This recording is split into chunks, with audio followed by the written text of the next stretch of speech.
पुण्यात्माओं, परमात्मा स्वयं ही इस काल के लोक में आते हैं, अपने बच्चों को तत्व ज्ञान से परिचित कराते हैं। दास के अंदर उसी पूर्ण परमात्मा कबीर साहिब जी की शक्ति काम कर रही है।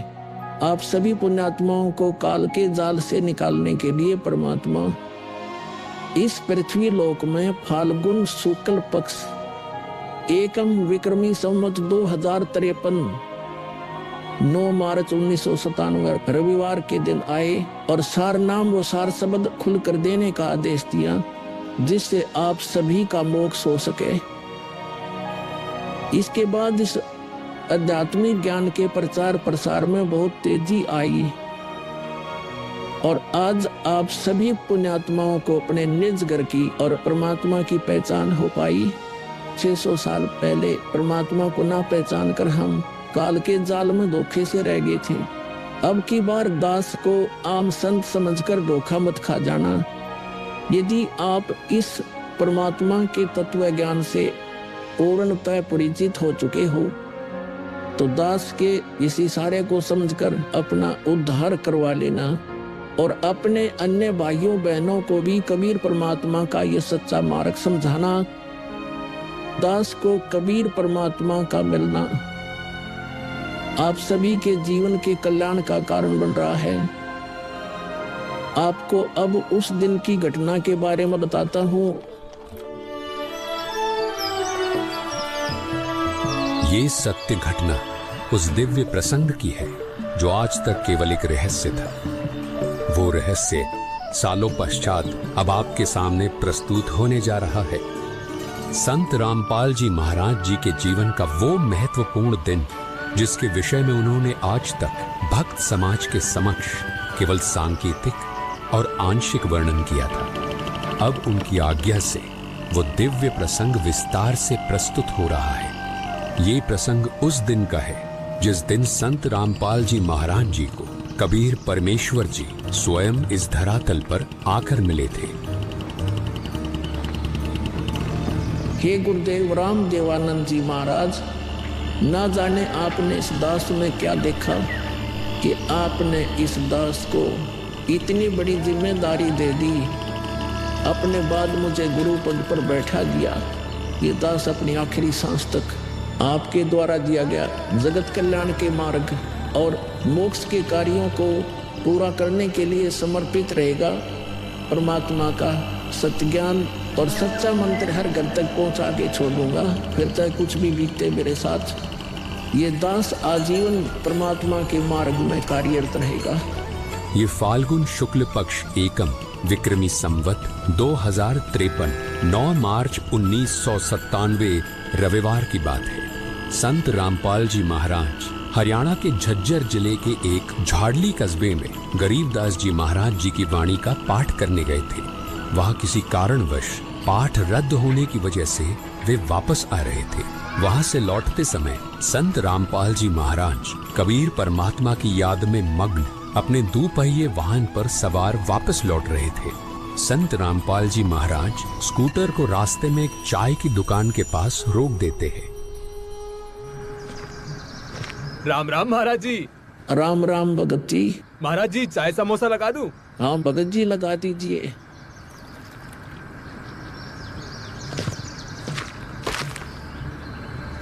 इस बोले भगत को भी परमात्मा का तत्व ज्ञान समझाना चाहिए।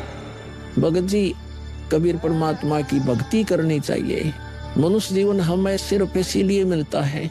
मानुष जन्म दुर्लभ है ये नलन बोरे, जैसे तरवर से पत्ता टूट गिरे वो बोर न लगता डोरी। भगत जी, इस काल लोक का कोई भरोसा नहीं है, न जाने कब किस पर क्या बिजली गिर जाए। इसलिए कहता हूँ आपको कि कबीर परमात्मा से जुड़ जाओ, नाम दीक्षा लेकर अपना कल्याण करवा लो। वो कबीर परमात्मा यह भी आपकी और आपके परिवार की रक्षा करेगा और मृत्यु के बाद सीधा मोक्ष को प्राप्त कर जाओगे। ठीक कहते हो महाराज जी। ये कबीर परमात्मा ऐसे गंदे लोक में जहां आदमी की जिंदगी का पल का भरोसा नहीं, व्यक्ति यहाँ जी कैसे रहा है, ना जाने कब क्या हो जाए, कब कौन सी बीमारी हो जाए, कब दुर्घटना हो जाए, कब कोई संसारिक आपदा आ जाए। दाता, आपकी भक्ति के बिना यहाँ किसी को ना सुख मिल सकता है और न ही मोक्ष। ये बात ये बोले जीव कब समझेंगे? आखिर ये अज्ञान अंधेरा कब दूर होगा दाता? आप ही दया करेंगे कबीर परमेश्वर। ये बोले जीव तो अपना जीवन आपकी भक्ति के बिना व्यर्थ ही कर रहे हैं। चाय पीने के बाद संत रामपाल जी महाराज मातन हिल की तरफ निकल पड़ते हैं। बिन उपदेश अचंभ है, क्यों जीवत है प्राण, और भक्ति बिना का ठोर है, ये नर नहीं पाषाण। आगे चलकर संत रामपाल जी महाराज स्कूटर को एक पुलिये के पास रोक देते हैं। इस पुलिये की खास बात ये थी कि संत रामपाल जी महाराज जी ने इस पुलिये को सिंचाई विभाग में जूनियर इंजीनियर रहते हुए स्वयं बनाया था। क्योंकि यह पूरा क्षेत्र जंगल नुमा था, इसलिए संत रामपाल जी महाराज जी को इस पुलिये पर बैठना बहुत अच्छा लगता था और नौकरी के दौरान वो इस पुलिये पर बैठकर परमात्मा की याद में खो जाया करते थे। हे दयालु कबीर परमात्मा, आप जी हम नीचों के लिए 600 वर्ष पहले एक दानक रूप धारण कर इस गंदे लोक में 120 वर्ष तक रहे। आप जी को गर्म तेल के कढ़ाई में डाला गया, खूनी हाथी से मरवाने की कोशिश की गई, दरिया में डुबोकर मारने की कोशिश की गई। आप जी को बदनाम करने हेतु झूठी चिट्ठी डाली गई। आपके साथ कितने जुल्म ढाए गए, फिर भी हे दयालु कबीर परमात्मा, आपने क्या कुछ नहीं किया। अपनी सतलोक से बिछुड़ी आत्मा को अपनी शरण में लेने के लिए, इस तत्व ज्ञान को सब जीवों तक पहुंचाने के लिए।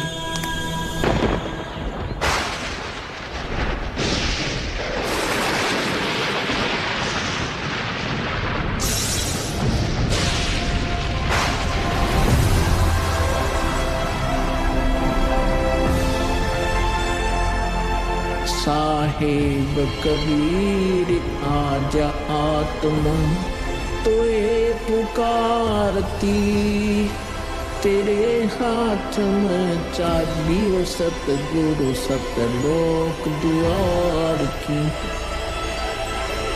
साहेब कबीर आजा आत्मा तोए पुकारती, तेरे हाथ में चाबी हो सतगुरु सतलोक द्वार की।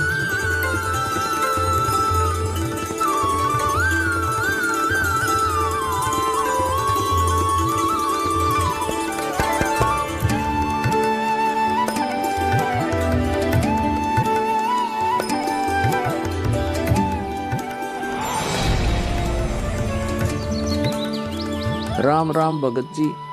राम राम।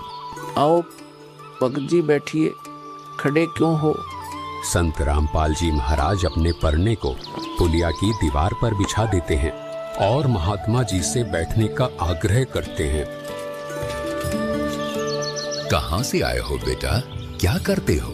भगत जी, वैसे तो मेरा गांव धनाना है, जिला सोनीपत में पड़ता है। अब एक छोटा सा मकान बनाकर रोहतक में रहता हूँ। जूनियर इंजीनियर था, लेकिन अब नौकरी छोड़ दी है। बेटा, तेरे धनाना और रोहतक वाले घर के बारे में तो मैं अच्छी तरह से जानता हूँ और यह भी जानता हूँ कि तेरे 2 पुत्र और 2 पुत्री हैं। मैं तो यह पूछ रहा था कि इस जन्म से पहले तेरा घर कहाँ था? अरे, इन महात्मा जी को मेरे बारे में इतना कैसे पता है? महात्मा जी, जन्म से पहले हम सतलोक में थे, वही हमारा घर था। लगता है ये भगत जी राधा स्वामी पंथ के अनुयायी हैं। इनको सत्य का ज्ञान कराना चाहिए। मेरे गुरुजी स्वामी रामदेवानंद जी हैं। मेरे भगवान कबीर देव जी सृष्टि के रचनहार है, वही सतपुरुष है। कुछ पंथ वाले सतलोक के विषय में तो बताते हैं, लेकिन वे सतपुरुष को निराकार बताते हैं, जो कि बिल्कुल झूठ है।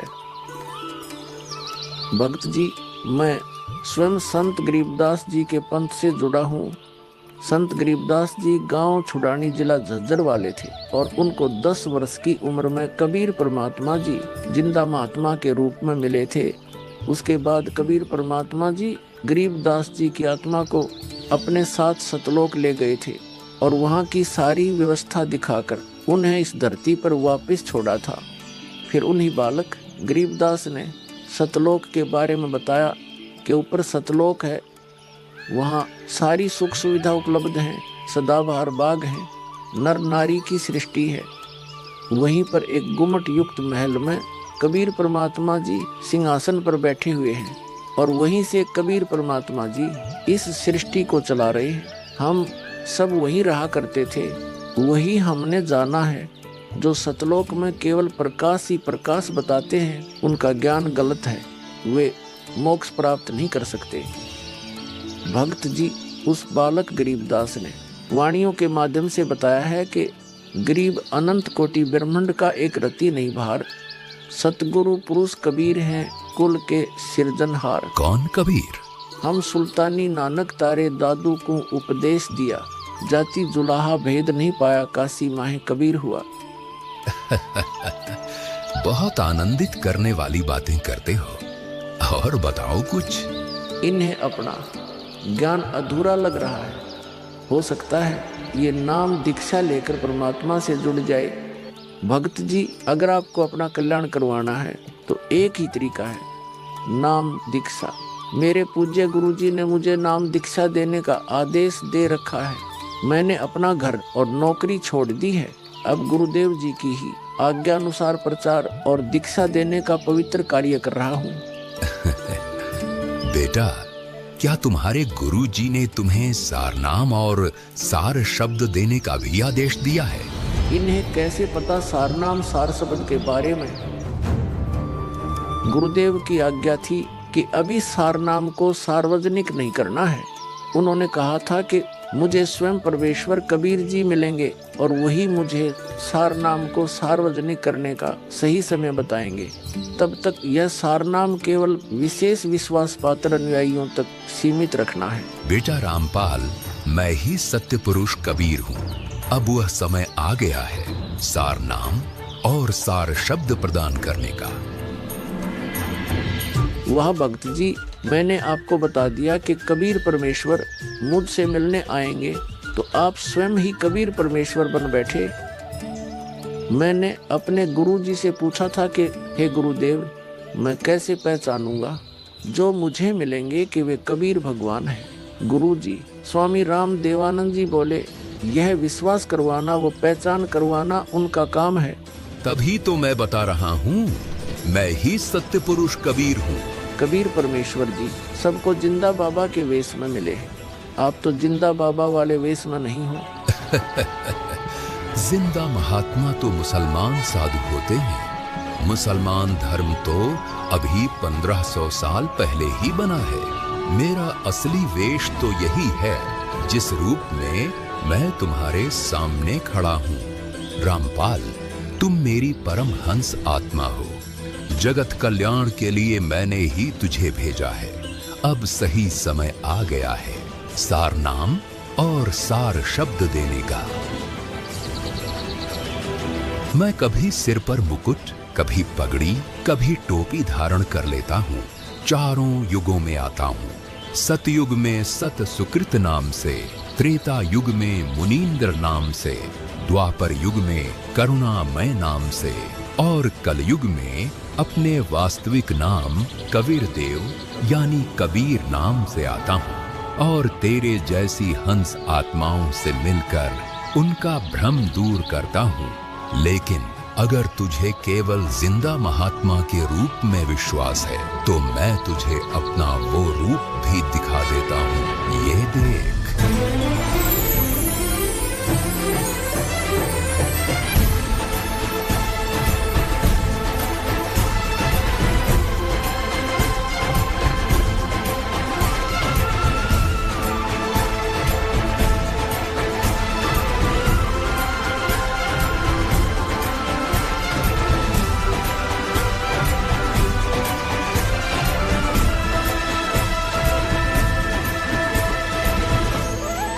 हे परमेश्वर, मुझे क्षमा कर दीजिए।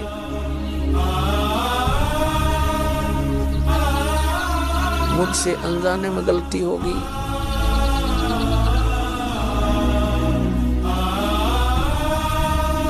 आपने मुझे साक्षात दर्शन दिए और मैं आपको पहचान न सका। मुझे क्षमा कर दीजिए परमपिता। बेटा रामपाल, अब वो समय आ गया है जो मैंने धर्मदास को कहा था कि कलयुग बीते 55 पांचा, तब यह वचन मेरा होगा साचा। यानी जब कलयुग 5505 वर्ष बीत जाएगा, तब मैं खुद इस धरातल पर आऊंगा और अपने बच्चों को तत्व ज्ञान समझाकर इस काल लोक से सतलोक ले जाऊंगा। बेटा रामपाल, तुम मेरी परमहंस आत्मा हो। अब इसके आगे बेटा, मैं ही तेरे रूप में सारी लीला करूंगा और यह तत्व ज्ञान अपने बच्चों को बताऊंगा, उन्हें सतलोक की राह दिखाऊंगा।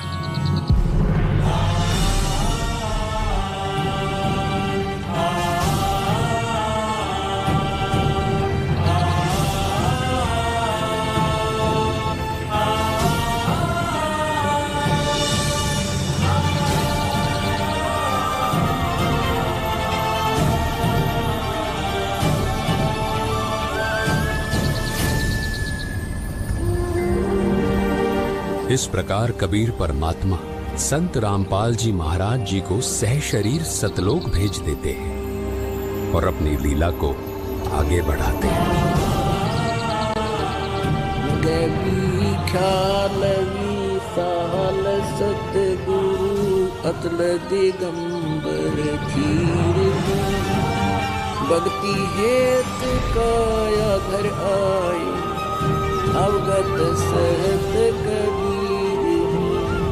भक्ति हेत काया घर आए अवगत सहत कबीर। अमर करूं सतलोक पठाऊं तात बंदी छोड़ कहाऊं।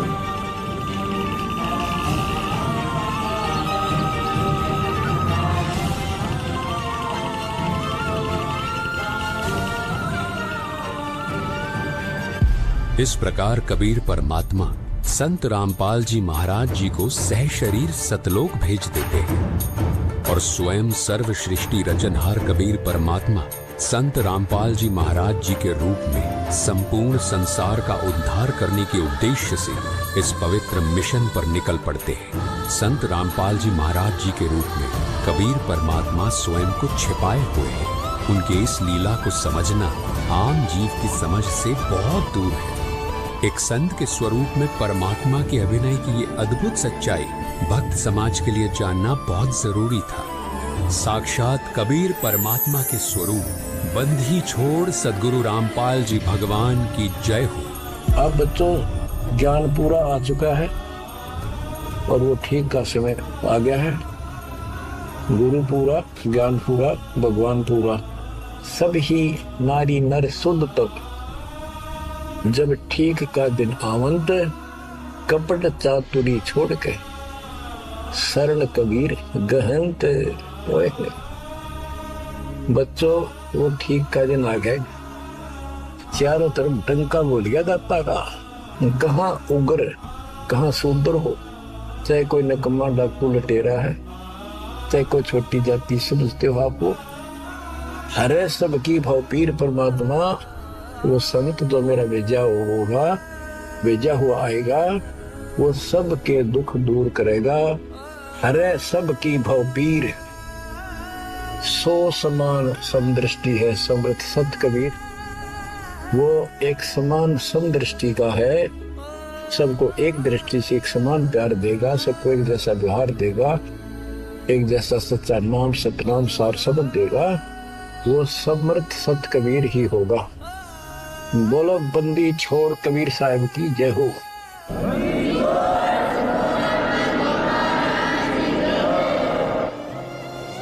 आपके मोक्ष के लिए परमात्मा ने कसर नहीं छोड़ रखी। जो भी संभव व्यवस्था है वो सारी कर दी है। बच्चों, तुम भी दया करियो, रहम करियो परम पिता पे। बच्चों, आने वाली पीढ़ियां आपको भी याद करा करेंगी, वो तो चांद सूरज रहेंगे, आपका नाम रहेगा कि हमारे कौन माता पिता, कौन दादा परदादा दादी इसे अमृत ज्ञान को हमारे कुल में लाए थे। आने वाली पीढ़ियों के उद्धार के लिए तुम जिम्मेवार हो, कुर्बान हो जाओ। पहचान लो उस परम पिता को और पहचान लो अपने गुरुदेव को। परमात्मा आपको मोक्ष दे, आपको सद्बुद्धि देकर रखे, आपको भगवान की याद बनी रहे, सतलोक याद रहे, काल का कष्ट भी याद रहे, यहाँ भी सुखी रहो, सतलोक में सदा सुखी हो जाए। ये दास का आशीर्वाद है। सत साहिब।